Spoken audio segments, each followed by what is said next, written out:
जय माता दी, good morning. हम सिंगर राम जी दीवाना एवं सभी दोस्त, सभी भाई के एवं माता बहनों सभी दोस्तों को नमस्कार, प्रणाम। जी हाँ, आज के दिन नया साल बाटे और रउआ लोगन देख रहे बानी विपिन अनमोल चैनल। तब विपिन अनमोल चैनल के पूरी परिवार की तरफ से रउआ लोगन के नया साल के ढेर सारे शुभकामना, ढेर सारी बधाइयाँ। रउआ लोगन नया साल मनावत रहे और एकदम झूमत रहे। और का कहीं हम भी बहुत अच्छा नया साल मना रहे बानी और वो लोगों भी बहुत अच्छा से मनाई। और विपिन अनमोल चैनल के शेयर करी, सब्सक्राइब करी और ये कहब। और वो लोगों के लिए एगो नया साल में एगो शायरी बात का कही, शायरी बाटे।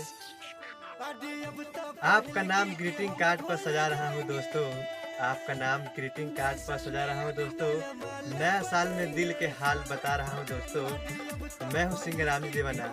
आप पूरी दोस्तों, भाइयों, पूरे दर्शकों को हैप्पी न्यू ईयर। इसी बात पे एक गाना सुना रहा हूँ दोस्तों, तो सुनिए। जाए कबूतर जन के अंगना, नया साल के खबर तू ले। चलिए, बहुत अच्छा बात है, बस इतना ही, टाइम नहीं है। बस नमस्कार, प्रणाम।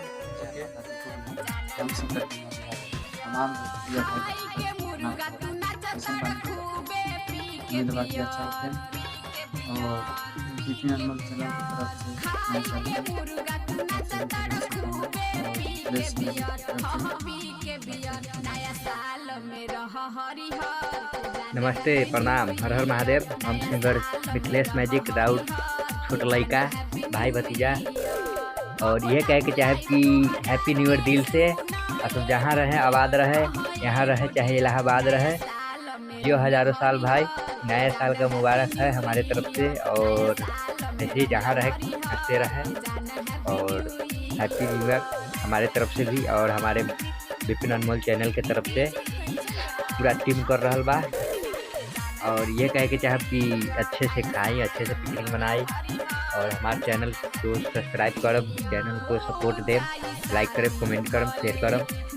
और एगो फिर गाना चढ़ल है राम जी दीवाना के, गाना के सुनिए और ढेर सारा सपोर्ट करी।